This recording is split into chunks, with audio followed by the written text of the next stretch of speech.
Alright, so today we're going to be replacing the outlet on here. Mine, the face basically comes off here. These are loose. My plugs fall out. So it's just a problem. And I was ready to throw this thing away, get a new generator. I'm still going to get a new generator, but one of my buddies told me that I could replace this. So I started looking it up, and no one had one for this specific generator. So let's start with getting this off. Honestly, I'm pretty sure there's supposed to be some plugs in here. For whatever reason, didn't have them right there. Or at least, I don't remember how they came off, but this thing has come forward before, so I probably lost them at some point in time. So, right there is what it looks like. I don't even know how to get that off, so if you're a dude, you have to figure that one out on your own. But yeah, you got 4 of those that come off. And then basically you can just pull this thing apart.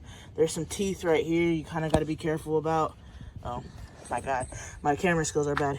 All right, some teeth right here that go up into here. But after that, you just kind of pull this thing back. You're gonna want to take some photos of the orientation of the wires and stuff. I already took mine, so I started taking this one off, the green one, which is the bottom one there, and then there's another black one, and then the red one on this side. So essentially, you're gonna want a Phillips screwdriver. I only got a flathead, so I'm working kind of hard today. But yeah, I'm gonna, let's see if this will stay while I try to do this. Probably not. Oh, yeah. So you basically just get in there and get those. It's a little easier when you're not trying to video and stuff, but.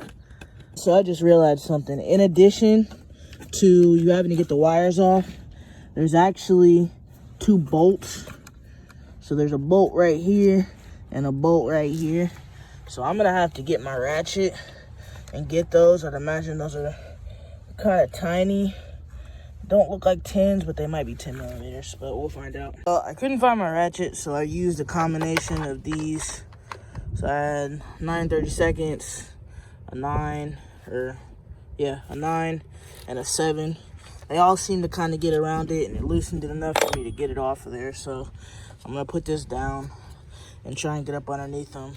I'm figuring out that getting this off is kind of essential, but considering I don't know how to get it off and I don't know how to put it back on, I'm just gonna leave it and work the hard way. But yeah, you're gonna want to get this all the way off to get to this stuff, because I'm kind of worried about this red one down here.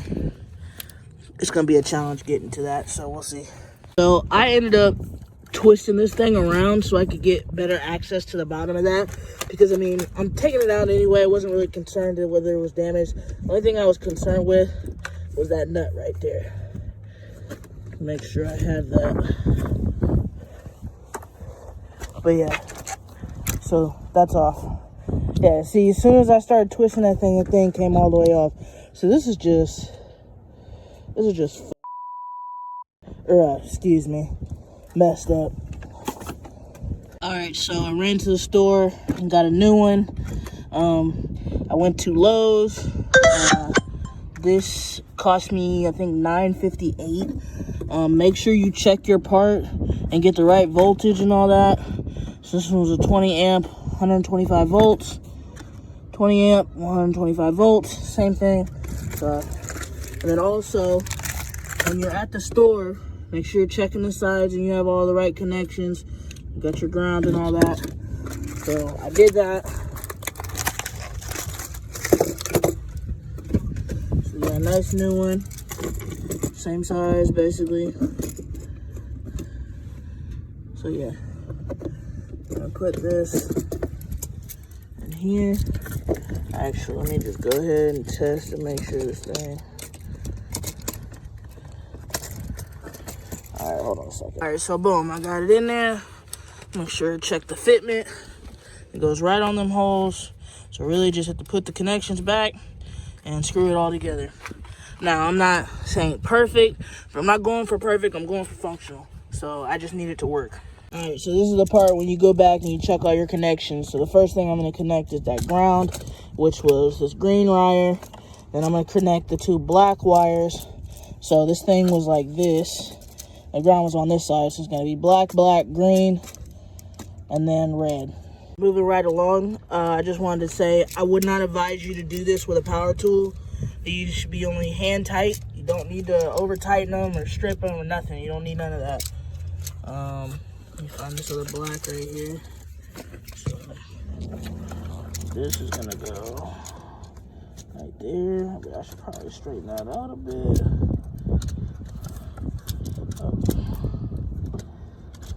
I'm not a one-handed genius. Let's go. Come on. Get up underneath there. You just had it.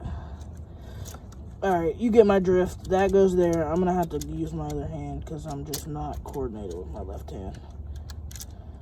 At this point, everything should be connected. You're back into it. Alright. What you have to do is put the nuts back. Push this back in. Start it up. Make sure everything is good. Do not put everything back together and put your bolt back without starting this first and making sure it works. Because you're going to be mad at yourself if you put everything together, you can't start it, and then you have to take it all apart again and get access to this. So leave this halfway undone. It's not going to hurt to just push it back a little bit. It's not going to hurt to just push it back a little bit and, you know, start your thing up. It'll be fine. But yeah, I'm going to grab these screws out of here. Hold on a second. Because all my stuff dropped. I had to get them off the ground. So here we go. So we got these. Make sure you save these. Now, because we didn't have to replace the screws, we literally just had to push these on there. Honestly, you could probably do these hand tight. I am going to put this down and get this on here because I don't want to drop this. But yeah, essentially just screw these back on. So now that you got everything back together, everything's pushed in, you're ready to start it. So alright, I want to test it, so I'm going to plug my air compressor in.